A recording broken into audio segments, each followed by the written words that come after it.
so let's start quickly. The next speaker is Kiper about the booting process. Okay, thank you for the introduction. I am Daniel Kiper. I work for Oracle. Currently, I focus on GRUB2 and booting stuff. Earlier, I was working on crash dump, kdump, kexec. Also, I was involved some in memory hotline development. Today, I would like to tell you something about UEFI Secure Boot and how it works. I will start from the basic of Secure Boot, which is the digital signatures. Later, I will tell you something about UEFI Secure Boot databases and boot modes. And also, I will introduce some information about shim and Linux Foundation preloader.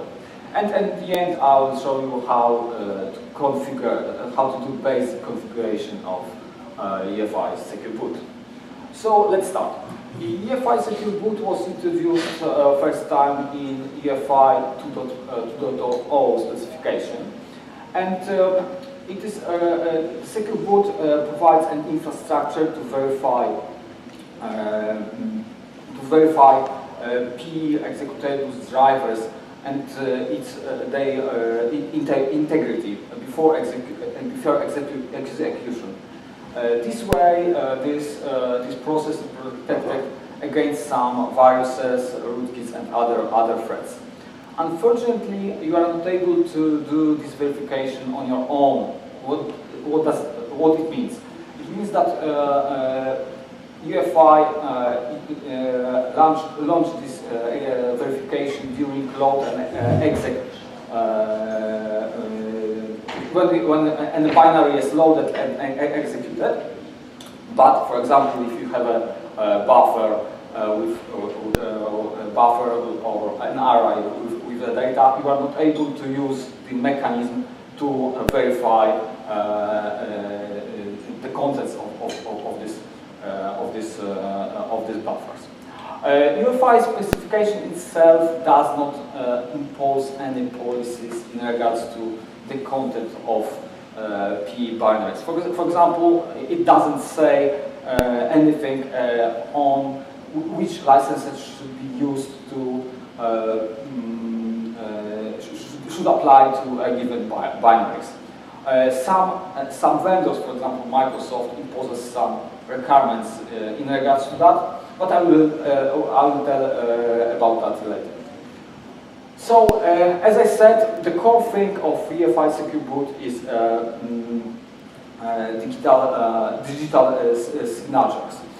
And at the beginning, if we want to sign anything, we have a message, and this message is an input to the hashing algorithm.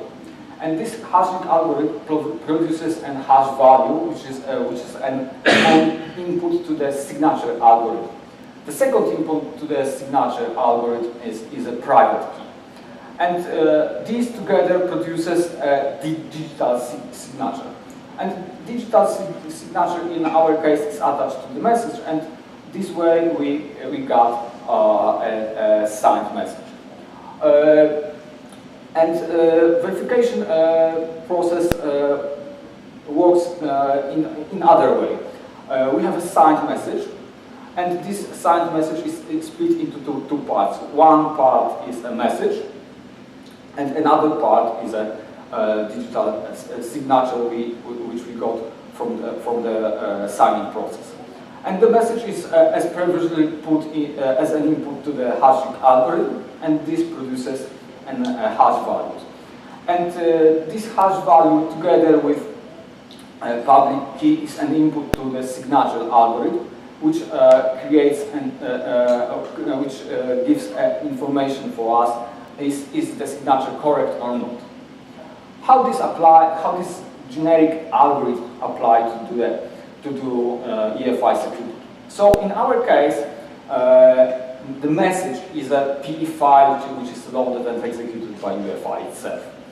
The hashing algorithm belongs to the J.H.A family, And the signature algorithm is X509, which is specified in many documents, including some RFCs. And usually the signature itself are attached to PE file in PKCS number 7 format. So here we have a PE file, and as I said, usually the signature is attached to a PE file, and the PE header specifies where the signature is put. So we have a usual legacy MS-DOS header, and after that we have a PE header, and it contains something which is known optional data directory, which has pointers to various data in PE file. And one of these pointers points to the list of signatures. And it is called image data directory. And if you would like to check, for example, you have signed a PE file and would like to check this signature of this PE file, it is quite easy. Because, for example, we take object dump tool and pass this the name of the PE file to this object dump tool, and it prints some information. And among other things, there is a list of data directories.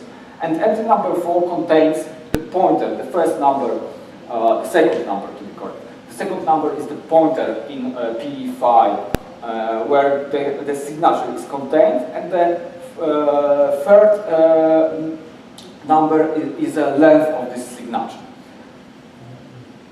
And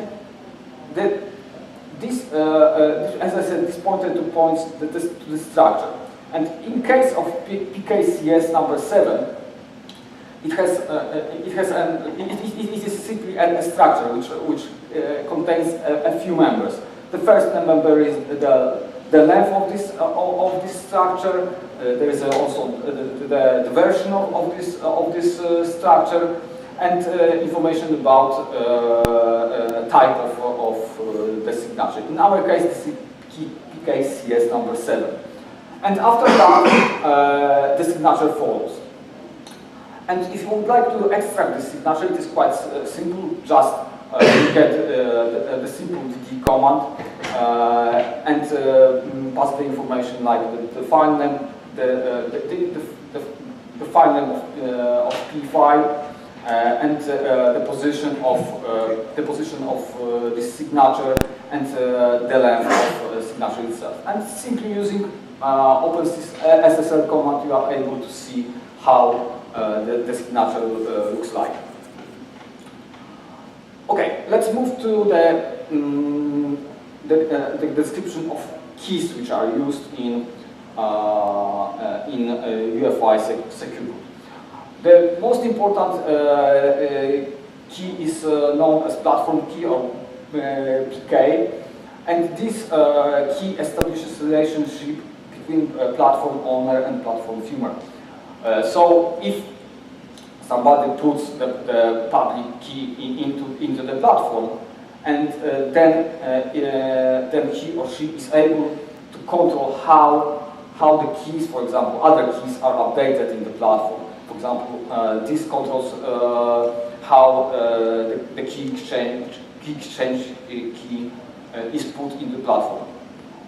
This key exchange key should be signed with PK key to put into the platform.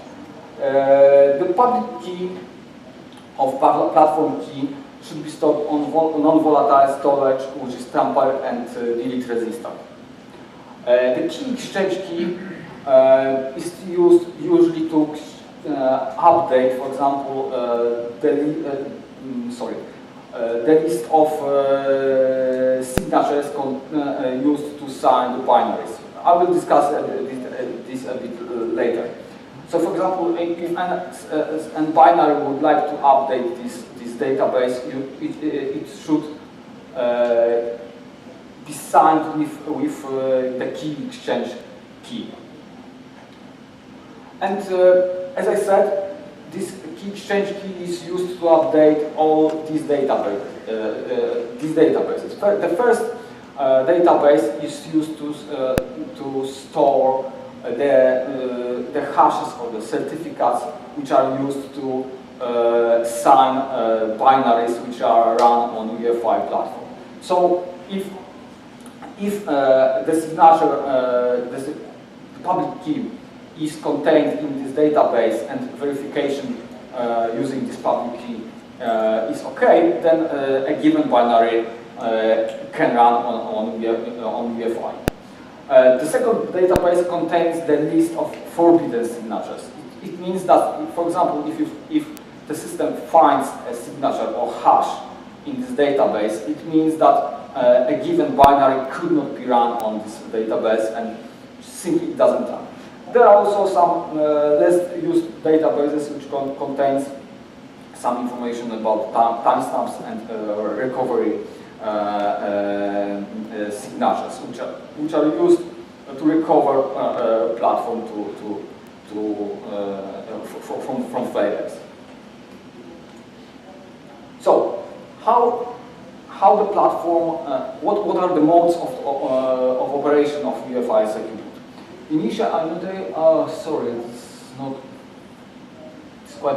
Initially, the platform is put in setup mode. It is here in the factory. It means that you are able to do everything with the platform. You can put the keys which do you need into DB databases, into KEK databases, into etc. And after that, you are able to switch the platform to audit mode. In audit mode, which is here, it means that everything runs as usual, verification is done, but results of the verification are put into the log. So you easily see if all binaries are correctly signed or keys are properly put into all databases. And if you are sure that everything works, you can switch the platform to deployed mode, which is on my right side. And this is the safest mode of operation we have UEFI Secure Boot. Why? Because the specification does not say anything how to switch back from this mode to other free modes. Usually, every platform provides own means to switch from deployed mode to the setup mode or to audit mode or to user mode. And it is not easily available from the API or something like that. User mode is a bit less safer mode. It is quite similar to deployed mode. You can switch between modes by putting some keys. It depends in which state you are. The switch is initiated by putting some keys into the UEFI database or by switching some UEFI variables. So everything sounds good, but there are some deficiencies in UEFI Secure Boot. The main problem which sparked a lot of discussion, especially when UEFI Secure Boot was introduced, is that currently the UEFI binaries can be signed only by Microsoft. So I suppose that it is quite easy to understand why.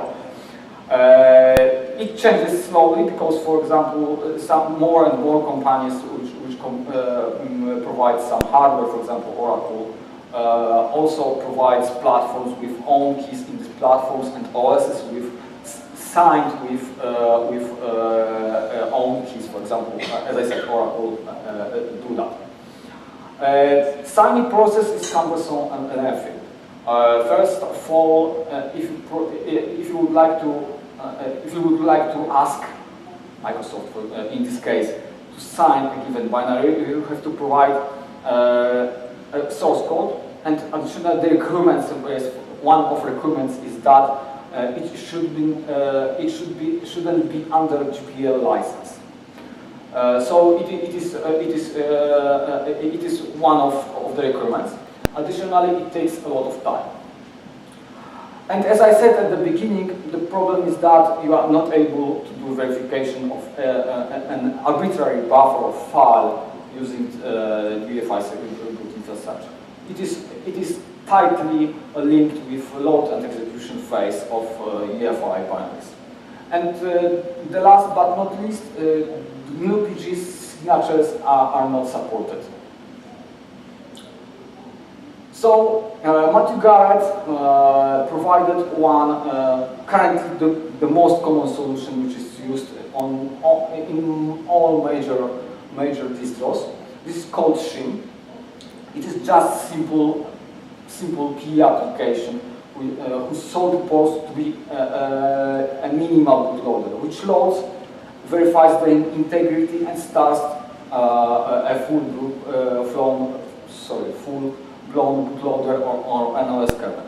The signature of the shim is verified by UEFI, and the shim is signed by Microsoft. It was quite easy to do because the code is quite small, and it was quite easy to audit that. So it was possible to do that.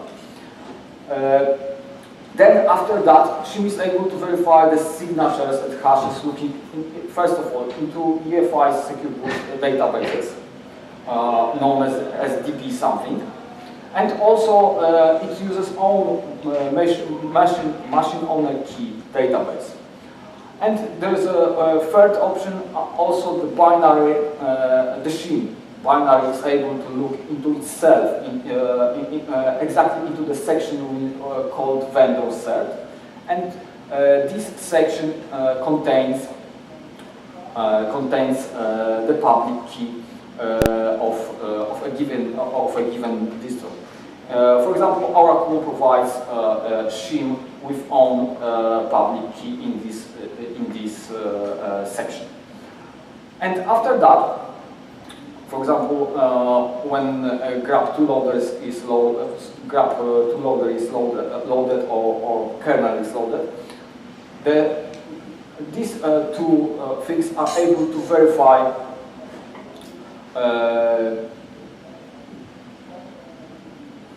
sorry, I made a mistake.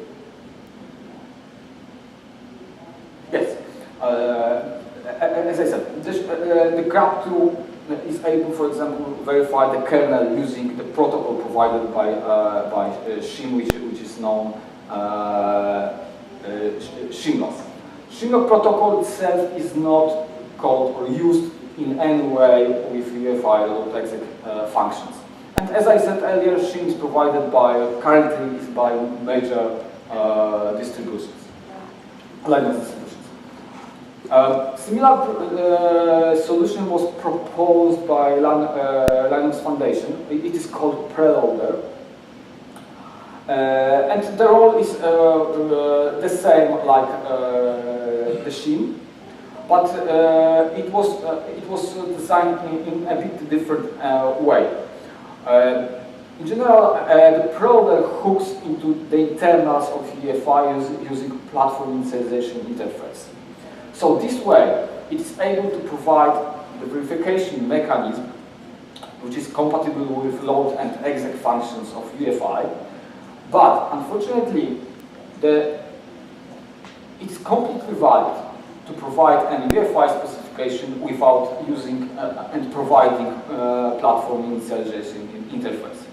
So if you have an implementation which does not provide platform initialization interface, this solution will not work. And unfortunately, Linux Foundation preloader is only able to verify the hashes which are contained in machine owner key database.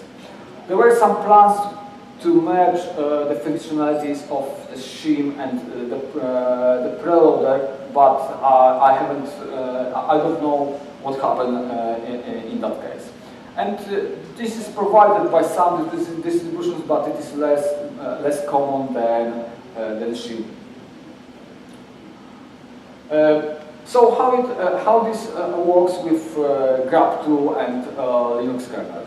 So as I said earlier, shim integrity is verified by UEFI Secure Boot. The signature of shim is verified by UEFI Secure Boot. And if it succeeds, the shim is executed. The shim itself verifies the signature of GRUB2 using the shim log protocol. So this means that it can verify the integrity of GRUB2 using the keys provided by third party. And later GRUB2 verifies the integrity of Linux kernel also using the shim protocol. The shim protocol is very convenient because it can take any buffer to verify. Just this buffer, it should be just a simple PE file. And after that, Linux kernel can verify the integrity of, for example, modules using X509 on UPG signatures. There is, as was said earlier, this is the functionality for GRUB2 is still under development. And the first thing which is needed to make it happen is called Verifiers framework. The code was prepared by one of GRUB2 maintainers, and currently it is under review. And on top of this layer, there will be shim protocol support, and also we have to disable some commands like modules load, unload, because if you load the shim protocol support, then you should be sure that you don't execute anything which is not signed. Currently, modules, GRUB2 modules are not verified, and this means that whole binary should be run as is without any changes. For example, if you would like to provide a secure GRUB2, you have to build one binary which contains only that modules and sign it, excluding some dangerous commands like commands which allows you to write to ports or to memory.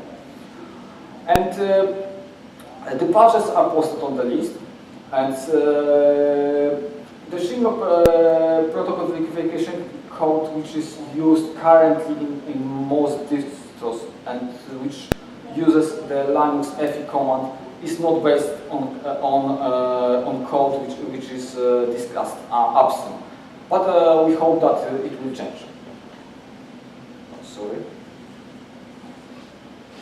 And here is a set of commands which allows you to set up a secure boot with shim on your platform. Initially, you should install some packages which contain some signed binaries. I did this on Debian, so it works mostly on commands which are shown here are exactly for Debian, but I think that it is quite similar for Red Hat or something like that. You should have to copy all signed things to EFI system partition and set up a boot entry which points to the shim. And then you should build your UEFI bootloader, for example, GRUB2 and kernel, and sign it using own keys. It is quite easy to generate your keys which can be self-signed. You should convert this key to their format. And after that, you should import your own key into mock database using mockutl, which puts this key into a special variable. Sign your binary. She expects that your looks for binary, which is called GRUB X64 64.EFI, and then copy your binary to the EFI system partition to the shim directory. After reboot, the system will ask you to import your key into the Mac database, and you should just enable EFI Secure Boot. I showed how it works step by step, but I suppose that most of these steps are currently done by distributions automatically. But I would like to show you how it works step by step. And at the end, some documentation. UEFI documentation, I based my presentation on UEFI documentation 2.7. It is available on UEFI website. There is also documentation to PCOF file. It's quite surprising because I prepared this presentation, I made this similar presentation a few months ago, and all these sites were available. But some documentation from these slides disappeared when I was checking it a few days ago. So, for example, PCOF documentation prepared by Microsoft disappeared. I'm not sure why. There's a very nice guidance in regards to the key management, UEFI Secure Boot key management prepared by Microsoft. As I said, UEFI specification does not provide any policy guidance in regards to key management for UEFI. But it was prepared by Microsoft, and it gives a lot of examples and solutions for different approaches. There are also some generic documentation how to set up UEFI Secure Boot on Linux platforms. There is at the end there is there's a nice article written by Matthew Garrett which compares the Linux Foundation preloader with the shim. So it is very good article about that. And the basic documentation related to digital signatures, hashes, etc. Also, this documentation, especially from EMC sites, disappeared. So something is changing. That's quite surprising. But RFC documentation is still available, so if you are interested, please take a look. So that's it.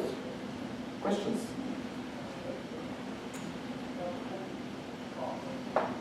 Yep. When I order hardware, what should I pay attention to? I'm not sure. On the hardware, first of all, you should have, let's say, the proper UEFI version. As I know, this UEFI specification provides Secure Boot description from 2.0, but as I know, it is supported in much earlier versions. First of all, you have to enable the Secure Boot support in the let's call it BIOS menu. There's usually one option which allows you to enable this support.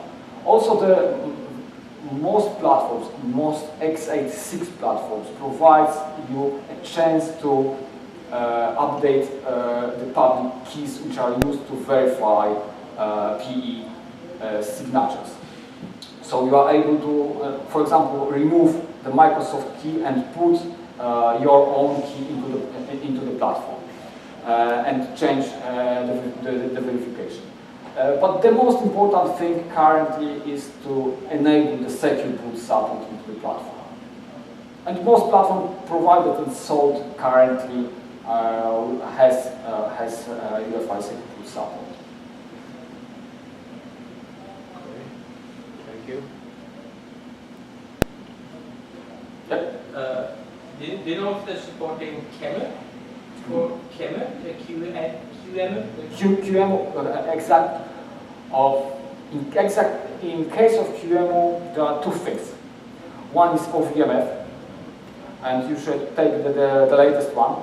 And you should read the OVMF documentation, because it requires support, as I remember, for SMM.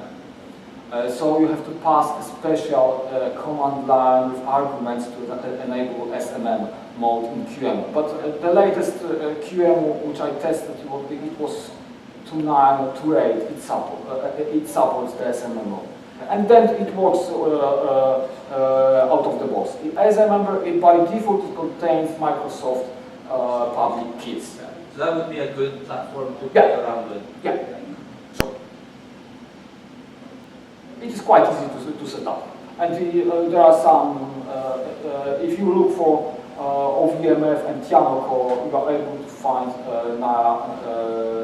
links to the OVMF binaries, which contains Secure Boot support currently. Anything else? Any other questions? No? Okay, then thank you. Thank you.